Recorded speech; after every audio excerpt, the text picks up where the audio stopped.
harus hai sang merah putih. Sebelumnya saya ingin membicarakan tema kita.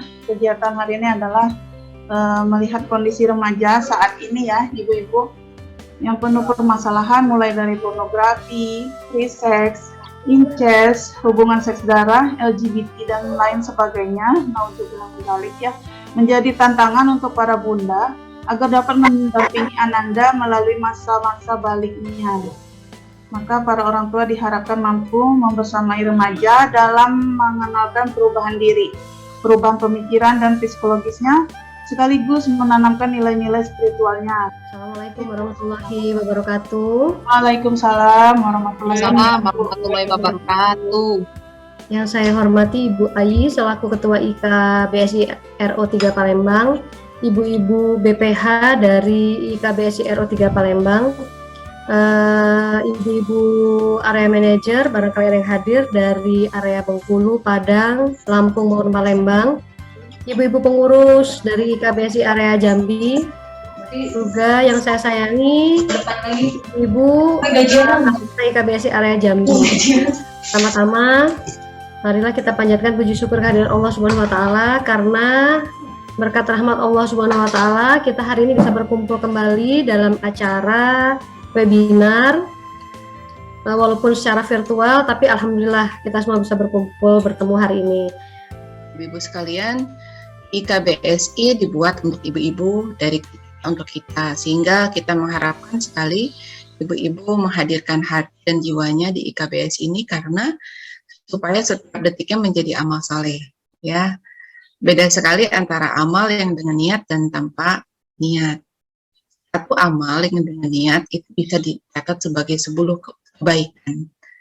Tapi satu amal tanpa niat seperti debu yang terbang gitu ya, tidak ada bekasnya sama sekali. Dan terima kasih kepada Bu Irma yang sudah mengundang saya pada saat ini. Terima kasih. Itu ibu-ibu, salam sayang saya untuk semua. Semoga ibu-ibu kita bisa jadi keluarga besar BSI. Mohon maaf bila ada salah. Assalamualaikum warahmatullahi wabarakatuh. Bismillah. 1, 2, 3. Oke. Baik, bisa Ibu saksikan di layar ya. Inilah Ibu Korin, sosok Ibu Korin Aquari Febrianti. Namanya unik, Bu. Belum terbiasa saya. Biasa panggil Ibu Korin. Ibu Korin lulusan psikologi Universitas Gadjah Mada dengan konsentrasi psikologi industri organisasi. Kemudian melanjutkan magister manajemen di Universitas Bengkulu, konsentrasi pengembangan SDM. Moto Manjada Wajada. Oleh Ibu Korin, siapa yang bersungguh-sungguh akan berhasil. Niatkan semua untuk ibadah dan bermanfaat untuk semua. Jadi kalau amanat kita adalah babysitternya Allah, kita adalah orang yang akan bertanggung jawab terhadap anak-anak kita. Jadi bukan orang lain, bukan sekolah, bukan pesantren, tapi nanti yang akan dihisap Allah adalah kita sebagai orang tua. Akan baik sekali ketika nanti anak-anak kita ditanya sama Allah, siapa yang mengajari kamu untuk ketika harus membersihkan diri saat sudah balik, atau mungkin saat menstruasi. Dan jawaban kita adalah ibu. Saat ini di era digital, ibu-ibu luar biasa, masalahnya luar biasa. Kemudian LGBT di mana-mana. Di report tahun 2020 ada 1 juta orang yang sudah terkena LGBT. Incest juga begitu, ibu-ibu, hubungan seks sedarah juga ada, apalagi di era pandemi. Jadi memang kita harus aware banget, harus benar-benar bisa membarengi, mendampingi anak kita melewati masa-masa ini. Insya Allah bisa ya, ibu-ibu. Baik. Kemudian kita juga harus menyiapkan anak-anak kita bagaimana caranya untuk mandi besar. Mulai dari tata caranya. Bahkan ini juga bisa jadi satu kegiatan menarik untuk ayah bunda. Pertama kita kenalkan dulu teorinya tentang bagaimana cara mandi besarnya. Kemudian yang kedua, kita bisa melakukan prakteknya sehingga anak-anak merasakan, oh ini kegiatan mengasihkan. oh ternyata Allah tuh sudah kasih banyak nikmat ya. Kalau ada masalah dengan menstruasi atau mungkin hadas besarnya dengan mimpi basahnya, tapi kemudian ada solusinya dengan membersihkan. Nanti dalam perjalanannya anak-anak akan banyak bertanya, ayah bunda, bunda gimana kalau misalnya lagi kemah, terus nggak ada air, apa yang harus aku lakukan? Terus gimana caranya kalau misalnya ternyata pada saat itu tidak ada ayah bunda, tidak ada sabun, tidak ada sampo, ada aneka macam pertanyaan anak-anak kita, ayah bunda, ketika kita sudah menyampaikan ini dengan baik. Dan forumnya bisa dibuat forum sederhana saja, ayah bunda, dan anak-anak kita. Atau kalau memang mau tertutup bisa dengan ibu dengan anak perempuannya saja, sebelum tidur mungkin ngobrol gitu, dan bapak dengan anak laki-lakinya. Ini luar biasa ya bunda.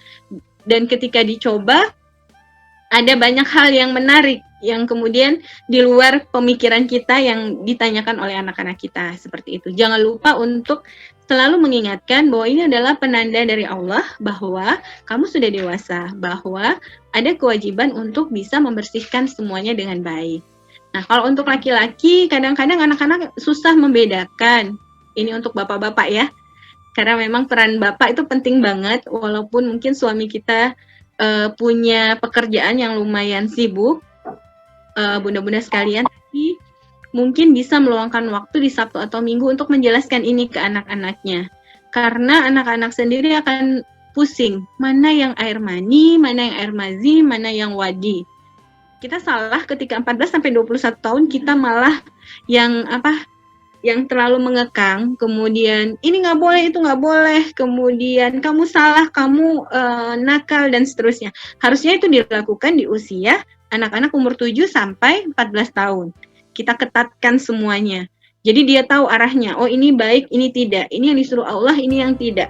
Sedangkan di usia 14-21 tahun, karena dia sudah dapat pendidikan dasar yang baik tadi, dia akan mudah untuk mengembangkan dirinya, mengaktualisasikan dirinya, dan kita fungsinya sebagai sahabat untuk anak-anak kita di usia 14-21 tahun. Seperti itu, ayah bunda. Oke. Ayah dan bunda juga harus bisa terus memahami, oh kenapa anak ini jadi begini ya, kenapa berbeda dengan masa anak-anaknya. Kita harus benar-benar tahu perubahan-perubahan yang ada dalam anak-anak kita. Dan suka tidak suka, ini amanah, ini yang akan ditanya oleh Allah pertanggungjawabannya, maka kita harus mau untuk membersamai anak-anak kita dalam menghadapi usia baliknya. Kemudian tadi ayah ditugaskan untuk bisa dekat dengan anak laki-lakinya, bunda ditugaskan untuk bisa dekat dengan anak perempuannya dalam hal menyiapkan mereka dalam menjalani masa baliknya, seperti itu.